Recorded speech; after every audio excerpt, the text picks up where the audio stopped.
Hey, how's it going out there to everybody? Those that are watching on Facebook Live, figured I'd jump in a little early tonight, 6:20 for the Sunset edition of Facebook Live. Bert, retail car flipping expert, just wanted to reach out there and do a little video on what I call how to properly test drive a car. So I'm sitting right now out on my balcony. It is sunset. You can see the sun is going down behind me here in beautiful St. Petersburg. Looking gorgeous, and actually, if I could pan over just to right over there, there's like two cruise ships that are going underneath the Skyway Bridge. I don't know if you guys are picking up. All right, had a little bad connection there, but anyhow, so trying to show you guys the Skyway Bridge and a couple of cruise ships cruising under. But anyhow, so let's jump into the video. So the point of the video, what I wanted to talk about tonight, was how to properly test drive a car.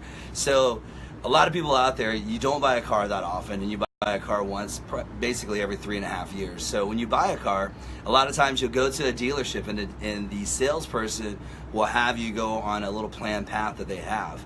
A lot of times it's just like 2 or 3 right turns and that's it. You make it back to the dealership and really didn't get a real proper test drive. So let me give you a couple hints on how to get a really good test drive. If you are very familiar with the area, try to drive the vehicle more than probably about 5 miles to get a real good feel for it. You want to drive it on different surfaces, especially if you have some railroad tracks near you. Ride over some railroad tracks, see how the vehicle feels when you go over railroad tracks, listen for squeaks, rattles, shakes, and things of that nature. Especially if you're buying a convertible. It's funny, as you go over railroad tracks with the top down on a convertible, you can actually see the trunk twisting in the background when you're looking through the rear view. And it's just the integrity of the vehicle, but it'll give you a real good feel if you can go over some railroad tracks. Take the vehicle over speed bumps. You want to get a good feel of speed bumps and how it feels. Take it down a brick road if you live near a brick road. Get it up to speed, get up to highway speeds. You do want to drive a vehicle to at least 60 miles an hour to your driving habits. If you're in stop and go traffic a lot, that's fine to do a couple right turns around the block. But if you're going to take the vehicle and drive it for a greater distance, like 30 miles, one way to work and such, then you want to get it up on the road. What I've noticed a lot of times, I've bought several vehicles, and if you don't drive it a long enough period of time, like if you have like a sciatica, if you've got some seating problems and stuff, you're gonna find out if that seat's uncomfortable. So you want to at least drive the car like a pretty good distance. That should probably pop out. But for myself, I know if I drive a car and I'll have to drive it for about 40 minutes to find out if that seat's gonna be comfortable enough, because that's about when sciatica starts to kick in and your leg starts to fall asleep and such. So you want to drive at a good distance. Best way to get it like the longest distance possible is most dealerships will allow you to take a vehicle home overnight. They call it a borrowed car agreement.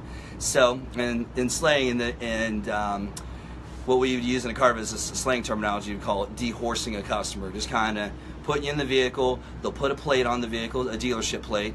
They'll have you sign a form that basically says, hey, if you wreck it, it's on your insurance, you own it, but hopefully you don't have any troubles or any accidents. But drive it home, drive it up the driveway to see if it's going to clear, because some people have like an angled driveway and it's at like a 30-degree angle and the front's going to hit. So you want to find out to see, drive it home, drive it up in the driveway, especially see if it's going to fit in your garage.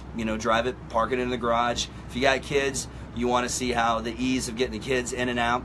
I've had so many customers buy cars because of their dog. So you want to get home and throw some towels down, because it's not your vehicle, and be a little respectful in case there's some paw prints or fur that get in the car. But let your dog get in and out of it. Check it out. Have them see if this is going to be something that, hey, the dog's got to agree upon. But, hey, I got dogs. I completely understand how it is. You want to make sure your pets are comfortable. But, drive it home, take it home overnight.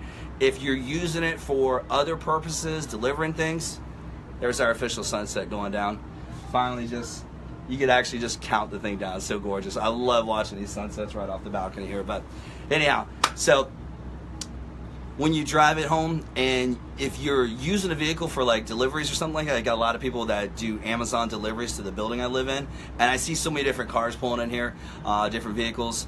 Try the functionality of it. Do everything you would normally do with the vehicle, but try it at home. That's the best way to test drive a vehicle.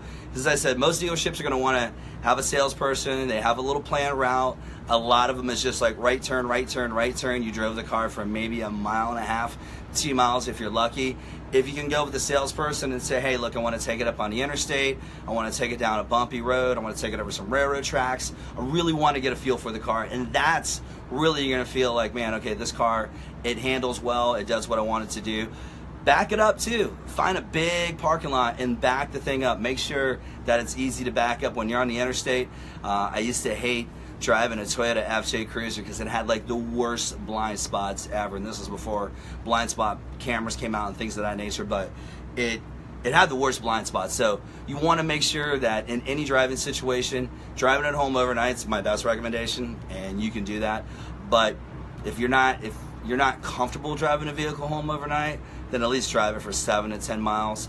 If you get a chance to drive it home overnight and you have like a sciatica like me and you got like a legs kicking in or something like that, then drive it that great distance. Drive it to the Skyway Bridge, which, man, you got to see this bridge. It just looks absolutely gorgeous out that way. I don't know if you can see it on the camera. There was 2 cruise ships that just went underneath the bridge, and it's just kind of awesome to watch, just to see, the ships passing and such. But anyhow, so that's all I have to cover as far as video goes. Going to take a next week, I've got some exciting stuff happening. I'm going to jump into Grant Cardone's 10X Growth Con. It's going to be amazing. I can't wait. A lot of fantastic speakers, make a lot of connections and stuff out there. Last year, I'll tell you what, I went to Growth Con. It absolutely changed my life. I'll fill you guys in when I'll do a couple of Facebook Lives out there from Growth Con. So when you see me broadcasting next week from Growth Con, you'll know what's happening and everything like that. So a lot of big things happening with me, and a lot of big things happening automobile related wise. I bring the two together. So hopefully I'll see you guys next week in the next video, and you guys stay tuned, stay watching. And if you guys are not part of my Facebook group, send me a message and let me know you want to join the Facebook group. I put out some tips on car flipping tips. Put out a really good video the other day about how to remove dents, actually about paintless dent repair, and having somebody doing it and just making your car look dent free and brand new. So if you like the tips and you like little car flipping ideas and stuff like that, send me a message. Let me know you want to be a part of the Facebook group. So appreciate you guys. Thank you so much. We'll see you next time.